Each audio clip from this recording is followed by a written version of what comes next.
te am na yeneen groupe waaye yeneen yoo xam ne bugguma wax tur bi fii parce que gars yi ngi ciy liggéey mënaguma koo siiwal parce que xale yi dañ fay dem ñu yàq leen mais bii ma leen di wax ne démantelé nañ ko doxatul. alors buñ ciy duggee booy dugg ne salaamaaleykum rek kooku beneen groupe la bokkul ak bi ma leen wax salaamaaleykum rek dañ lay teeroo ak lu ñuy wax welcome to free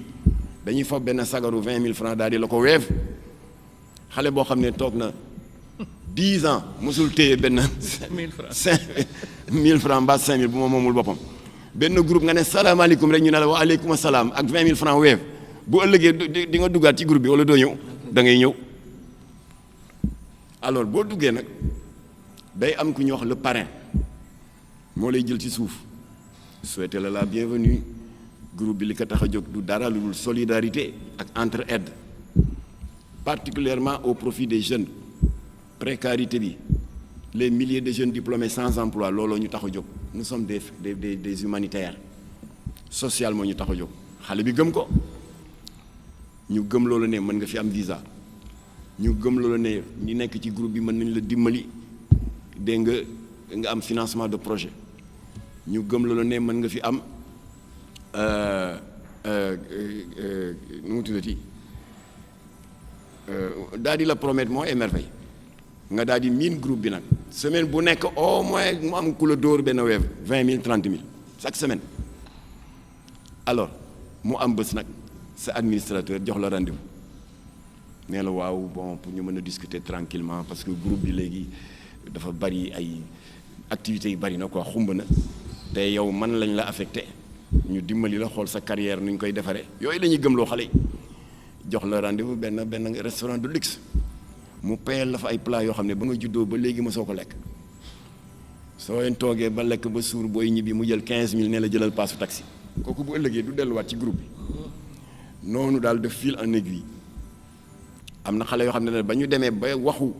fekk ma sama hôtel sama ordinateur fa la ne ñu mën a compléter say données ba baatu hôtel dikkee rek c'est leen yàlla dimbali ñu freiner des 4 fers daal di rocceeku génn mais c'est une minorité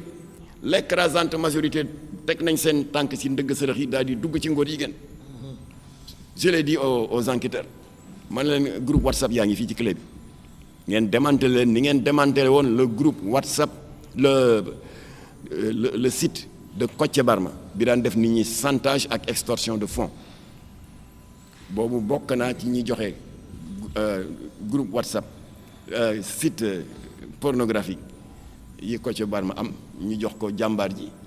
le commissaire Djidiack Faye bu cybercriminalité il a des informaticiens très calés démantelé nañ li fi Kocc Barma bàyyi yëpp te ay photo ak ay vidéo très compromettantes de la même manière ñun sàkku nañu ci procureur mu jël contact ak cybercriminalité groupe yëpp ñu daaneel leen groupe WhatsApp yi ñuy naxee suñuy doom alors kon loolu dañu ko def du pour Jamra du pour dégg nga Issa Gueye Bouna wala El Hadj Pape Thiam El Hadj Mbaye Gueye mais dañ ko def pour l'intérêt général parce que lii ñuy def ñun di ci gëstu di ci dugal suñu xaalis parents yëpp amuñu jotam kon dañ ko def pour l'intérêt général alors kon nag ba ma fa jógee vers 23h jox naa leen tout jox leen sax échange de correspondance entre association góor jigéen yi ak ay ambassades particulièrement ambassade Canada ambassade Hollande bi dooleel góor jigéen yi nekk Sénégal je n'entrerai pas dans les détails si ban xeetu dooleel waaye ambassades yi ñu ngi violer seen devoir de réserve bi fi Macky Sall nekkee Jamra bindoon na leen wax Macky Sall na yem wax ko en tant que chef d'État na yemale ambassades yii nañu yem ci seen devoir de diplomate amuñu droit di dugg dans nos problèmes communautaires naan article 319 dafa sévère dafa dur góor jigéen ñi am nañ droit dem leen seen réew ngeen toppatoo seen i problème seen réew ak ni sénégalais bu fa ñëw dégg nga yàlla may ko wërsëg jabaram ba mu doon sëyal ba yàgg yàlla may ko wërsëg pour mu takk ñaareel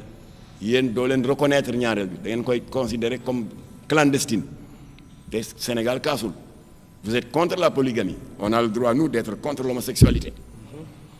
voilà kon nag ils ont tous les éléments na ngeen leen ñaanal particulièrement le brave procureur Saliou Dicko pression yaa ngi jógee fu ne waaye mu ngay matt fa mu matt rek ku dëgër bopp la te loolu lañ soxla ci procureur na ngeen ñaanal le commandant de brigade Abdou Aziz Ñing malgré toutes les pressions parce que këru diine yi dana yëngu du am na waykatu xasaayit bu daanu dana am keneen ku daanu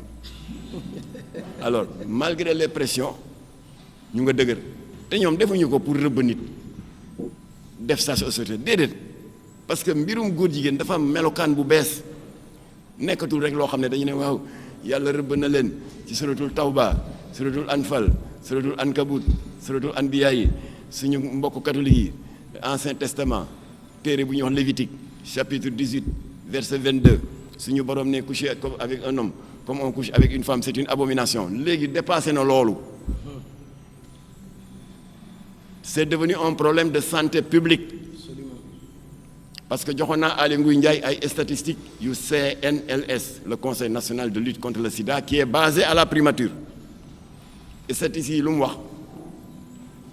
dafa ne Sénégal day yàlla may nañu chance taux de prévalence bi au plan national bariwul contrairement ak li am Afrique centrale ay 15% 20%